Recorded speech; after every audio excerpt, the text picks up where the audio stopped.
എല്ലാവർക്കും നമസ്കാരം. ബസ്സിൽ സൗജന്യമെന്ന് കേട്ടാൽ സ്ത്രീകൾ തള്ളിക്കയറും. അവരുടെ മക്കളെ ഫീസ് നൽകി സ്വകാര്യ സ്കൂളുകളിൽ വിടും. അസുഖം വന്നാൽ സ്വകാര്യ ആശുപത്രിയിൽ പോകാതെ സർക്കാർ ആശുപത്രികളുടെ വരാന്തകളിൽ കിടക്കും. വിവാദ പരാമർശവുമായി ഗതാഗത മന്ത്രി CP ജോൺ. ഒന്നാമത്തെ കാര്യം മന്ത്രിയോട് ചോദിക്കട്ടെ. കഴിഞ്ഞ നിയമസഭാ ഇലക്ഷന് മുമ്പ് കേരളത്തിലെ ഏതെങ്കിലും സ്ത്രീകളോ ഏതെങ്കിലും പുരുഷന്മാരോ വിദ്യാർത്ഥികളോ സംഘടനകളോ UDFനോടോ അതിലെ ഏതെങ്കിലും ഘടകകക്ഷികളുടെ നേതാക്കന്മാരോടോ സംഘടനകളോടോ സ്ത്രീകൾക്ക് സൗജന്യ യാത്ര വേണമെന്ന് ആരെങ്കിലും ആവശ്യപ്പെട്ടിരുന്നോ? ഉത്തരവില്ല എന്ന് തന്നെയാണ്. തെരഞ്ഞെടുപ്പ് സമയത്ത് UDFൻ്റെ പ്രകടന പത്രികയിൽ പറഞ്ഞ കാര്യമാണ്, അല്ലെങ്കിൽ UDFൻ്റെ നേതാക്കന്മാരുടെ പ്രഖ്യാപനമാണ് KSRTC ബസ്സുകളിൽ സ്ത്രീകൾക്ക് സൗജന്യ യാത്ര. ആരും നിർബന്ധിച്ചിട്ടൊന്നുമല്ല, അവരങ്ങ് പ്രഖ്യാപിച്ചതാണ്. ഈ പ്രഖ്യാപനങ്ങൾ നടത്തുമ്പോൾ സ്ത്രീകൾ കൂട്ടത്തോടെ ബസ്സിൽ ഇടിച്ച് കയറും എന്ന് മുൻകൂട്ടി കാണേണ്ട കാര്യമായിരുന്നു. ഒന്നാമത്തെ കാര്യം, വിജയകരമായി നടപ്പാക്കാൻ കഴിയുന്ന കാര്യങ്ങൾ മാത്രമേ പ്രഖ്യാപിക്കാവൂ. വനിതകൾക്കുള്ള പ്രിയദർശിനി ബസ്സുകളിൽ തിരക്ക് കൂടുതലാണ് എന്നതാണ് കാര്യമെങ്കിൽ കൂടുതൽ ബസ്സുകൾ അനുവദിച്ചു കൊടുത്ത് ആ പ്രശ്നം പരിഹരിക്കണം. പൊതുജനം ഈ പ്രസ്താവനയിൽ നിന്ന് മനസ്സിലാക്കുന്നത് മന്ത്രിക്കോ KSRTC ഡിപ്പാർട്ട്മെൻറ്റിനോ കേരള ഗവൺമെൻറ്റിനോ ഒന്നും ഈ സൗജന്യ യാത്ര എന്ന വിഷയത്തിൽ വലിയ താല്പര്യമില്ല എന്ന് തന്നെയാണ്.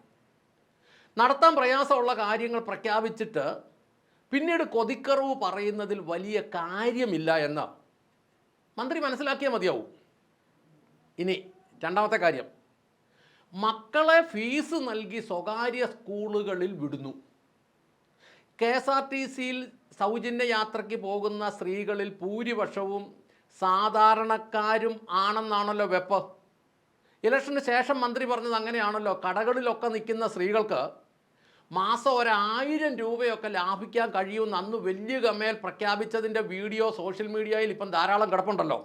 ഇങ്ങനെയുള്ള സാധാരണക്കാരും ദരിദ്രരും പോലും തങ്ങളുടെ മക്കളെ ഫീസ് നൽകി സ്വകാര്യ സ്കൂളുകളിൽ വിടുന്നു എങ്കിൽ, അങ്ങനെ സ്വകാര്യ സ്കൂളുകളിൽ വിടുന്നെന്നാണല്ലോ മന്ത്രി പറഞ്ഞത്. അതിപ്പം അങ്ങനെയാണെങ്കിൽ മന്ത്രിസഭയിലുള്ളവർക്ക് എല്ലാവർക്കും ഈ കാര്യം അറിയാമല്ലോ. അങ്ങനെയാണെങ്കിൽ എൻ്റെ ചോദ്യം, പിന്നെ എന്തിനാണ് ഇവിടെ ഗവൺമെൻറ് സ്കൂളുകളും എയ്ഡഡ് സ്കൂളുകളും ഉള്ളത്? അതങ്ങ് ഒഴിവാക്കിയ കോടിക്കണക്കിന് രൂപ ലാഭിക്കാൻ സർക്കാരിന് കഴിയില്ലേ? അപ്പോൾ ഒരു ചോദ്യമുണ്ട്, നിലവിലുള്ള ഈ അധ്യാപകർക്ക് ആര് ജോലി കൊടുക്കുമെന്ന്. ഈ കുട്ടികളല്ല ഇവിടെ പഠിക്കുന്നിടത്തോളം കാലം അധ്യാപകർക്ക് സ്വകാര്യ മേഖലയിൽ ജോലി ലഭിക്കും. ഗവൺമെൻറ് മേഖലയിലും എയ്ഡഡ് മേഖലയിലും ലഭിക്കുന്ന വലിയ ശമ്പളവും ആനുകൂല്യങ്ങളും പെൻഷനും ലഭിക്കുകയില്ല എന്ന് മാത്രമേ ഉള്ളൂ. 3 ലക്ഷത്തോളം വരുന്ന ഗവൺമെൻറ് മേഖലയിലും എയ്ഡഡ് മേഖലയിലും ഉള്ള അധ്യാപകർക്കും 3.5 ലക്ഷത്തോളം വരുന്ന അധ്യാപക പെൻഷൻകാർക്കും കൊടുത്തുകൊണ്ടിരിക്കുന്ന വലിയ ശമ്പളവും പെൻഷനും സംസ്ഥാന ബഡ്ജറ്റിൻ്റെ പ്രധാന ഭാഗം പോകുന്നത് ഈ കാര്യത്തിലേക്കാണ്.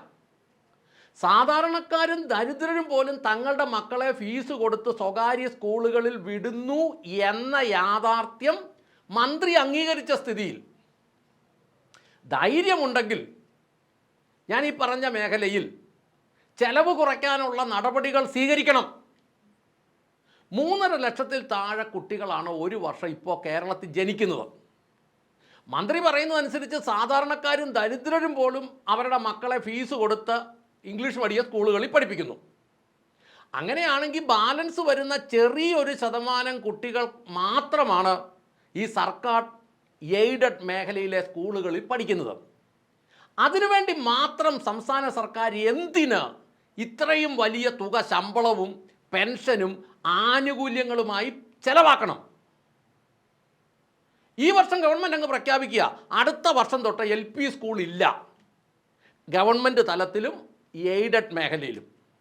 LP സ്കൂളിൽ പഠിക്കുന്ന കുട്ടികൾക്ക് ഓരോരുത്തർക്കും മാസം ഒരു 3000 വെച്ച് സ്റ്റൈഫൻഡ് കൊടുക്കാം എന്ന് തീരുമാനിച്ചാൽ മതി.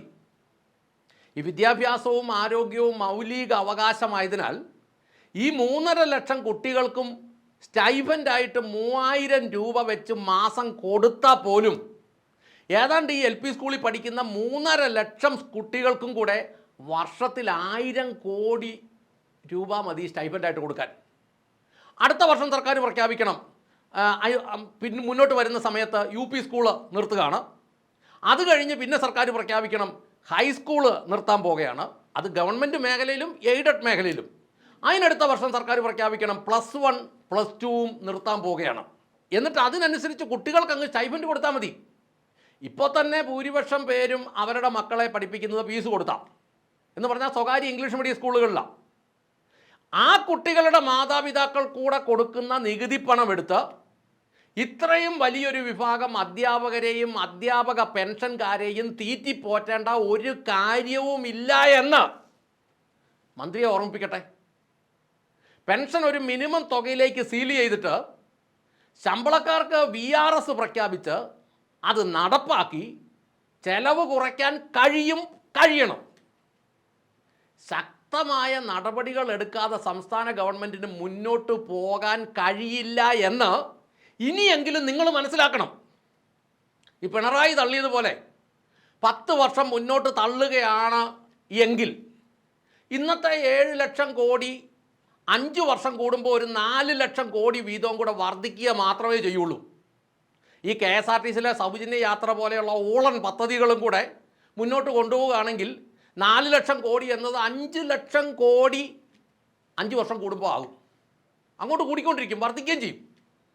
അതായത് ഈ ഭരണം ഈ രീതിയിൽ 5 വർഷം മുന്നോട്ട് പൂർത്തീകരിച്ചാൽ 7 ലക്ഷം കോടി എന്ന ഇപ്പോഴത്തെ കടം 11 ലക്ഷത്തിലേക്കോ 12 ലക്ഷമോ കോടിയിലേക്ക് എത്തും. ഇത് ഞങ്ങളെപ്പോലെയുള്ള സാധാരണക്കാർക്ക് ഈ കാര്യം മനസ്സിലാകുന്നുണ്ടെങ്കിൽ നിങ്ങളെപ്പോലെയുള്ള ബുദ്ധിമാന്മാർക്കും പണ്ഡിതന്മാർക്കും എന്തുകൊണ്ട് ഇത് മനസ്സിലാകുന്നില്ല? CP ജോൺ ഉൾപ്പെടെയുള്ള മന്ത്രിസഭയിലെ ആളുകളോട് ചോദിക്കുന്നത്. അതോ നിങ്ങൾ മനസ്സിലാക്കിയിട്ട് നിങ്ങൾ പൊട്ടം കളിക്കുന്നതാണോ? ആണോ? ഇനി അടുത്തത്, അസുഖം വന്നാൽ സ്വകാര്യ ആശുപത്രിയിൽ പോകാതെ സർക്കാർ ആശുപത്രിയുടെ തിണ്ണയിൽ കിടക്കും എന്ന് പറഞ്ഞത് നിങ്ങളല്ലേ? നിങ്ങൾ എന്ത് വർത്തമാനമാണ് പറഞ്ഞത്? സർക്കാർ ആശുപത്രി ആരുടേതാ? UDF നേതൃത്വത്തിൻ്റെ ഭാര്യ വീട്ടുകാരുടെയാണോ? കേരള സർക്കാർ ആശുപത്രികൾ ഇവിടുത്തെ ജനത്തിൻ്റെയാണ്. പൊതുജനം ആശുപത്രിയുടെ തിണ്ണയിൽ കിടക്കുന്നതിൽ നിങ്ങൾക്ക് എന്താ പ്രശ്നം? നിങ്ങളുടെ സർവാട്ടത്വമൊന്നും അല്ലല്ലോ. ഇതിപ്പോൾ UDFകാർ ധരിച്ചു വെച്ചിരിക്കുന്നത് അധികാരത്തിൽ കയറി കഴിഞ്ഞാൽ പിന്നെ ഞങ്ങളുടേതാണ്. അത് LDFകാർക്കും വലിയ വ്യത്യാസമൊന്നുമില്ല. അധികാരത്തിൽ കയറിയാൽ പിന്നെ നിങ്ങൾ പൂഞ്ഞാന്മാർക്ക് ഞങ്ങളങ്ങ് കൊടുക്കും, വേണമെങ്കിൽ അനുഭവിച്ചാൽ മതിയെന്ന്. സാധാരണക്കാർക്കും ദരിദ്രന്മാർക്കും ഒരു കാരണവശാലും സ്വകാര്യ ആശുപത്രികളിൽ പോകാൻ കഴിയാത്ത വിധം അത്ര വലുതാണ് അവിടുത്തെ ചെലവുകളെന്ന് നിങ്ങൾക്ക് മനസ്സിലായിട്ടില്ലേ? അതിനെ എന്തുകൊണ്ട് നിയന്ത്രിക്കാൻ നിങ്ങൾ നടപടികൾ എടുക്കുന്നില്ല? നടപടികൾ എടുക്കേണ്ട ഗവൺമെൻറ് നിങ്ങളല്ലേ നയിക്കുന്നത്? നിങ്ങൾ ആ മേഖലയിലും പരാജയമാണ് എന്നല്ലേ തുറന്ന് സമ്മതിച്ചത്? ഇനി 25 ലക്ഷം രൂപയുടെ ഒരു പദ്ധതിയും കൂടെ പ്രഖ്യാപിച്ചിട്ടുണ്ടല്ലോ, സൗജന്യ ചികിത്സാ പദ്ധതി. ആ തുകയുടെ ഇൻഷുറൻസ് കൃത്യമായി നടപ്പിലാക്കുകയാണെങ്കിൽ, കൃത്യസമയത്ത് പണം സ്വകാര്യ ആശുപത്രികൾക്ക് കിട്ടുകയും ചെയ്യുകയാണെങ്കിൽ ജനം സ്വകാര്യ ആശുപത്രിയിലേക്ക് ചികിത്സയ്ക്കായിട്ട് പൊക്കോളും. സർക്കാർ ആശുപത്രികളുടെ വരാന്തകൾ വിജനമാകുകയും ചെയ്തോളും. ഇതിൽ നിന്നെല്ലാം പൊതുജനങ്ങളുടെ ഭാഗത്തു നിന്ന് നോക്കുമ്പോൾ ഞങ്ങൾക്ക് മനസ്സിലാകുന്നത് ഭരണത്തിൻ്റെ നേതൃത്വത്തിൽ എന്തൊക്കെയോ ഭിന്നതകളുണ്ട്, ഗ്രൂപ്പുകളുണ്ട്, എന്തൊക്കെയോ പ്രശ്നങ്ങളുണ്ടെന്നുള്ളത് തന്നെയാണ് സത്യം. പക്ഷേ ഇപ്പോൾ പരസ്യമായിട്ട് അതൊന്നും വെളിയിലേക്ക് വരുന്നില്ലെങ്കിലും പ്രശ്നങ്ങളുണ്ട് എന്ന് ഞങ്ങൾ മനസ്സിലാക്കുന്നു. കേരളത്തിൻ്റെ യഥാർത്ഥ പ്രശ്നത്തെക്കുറിച്ച് ഞങ്ങൾ ധാരാളം വീഡിയോകൾ മുമ്പ് ചെയ്തിട്ടുണ്ട്. കടമെടുക്കുന്ന 50,000-ൽ പരം കോടികൾ ഉൾപ്പെടെയുള്ള 1,82,000 കോടിയിൽ 92% സർക്കാർ മെക്കാനിസത്തിൻ്റെ, അതായത് രാഷ്ട്രീയക്കാരുടെയും ഉദ്യോഗസ്ഥന്മാരുടെയും പെൻഷൻകാരുടെയും ശമ്പളവും ആനുകൂല്യവും പെൻഷനുമായി പോകുന്നെന്നാണ് കേരളത്തിൻ്റെ അടിസ്ഥാന പ്രശ്നം. ഈ പ്രശ്നം പരിഹരിക്കാതെ കടമെടുത്ത് കുറേ സൗജന്യങ്ങൾ നടപ്പിലാക്കുന്നത് ഈ കൂറ കടിക്കുമ്പോൾ ഓല എഴുതി കെട്ടുന്നതിന് തുല്യമാണെന്ന് നിങ്ങൾ മനസ്സിലാക്കണം, ഭരിക്കുന്നവർ മനസ്സിലാക്കണം.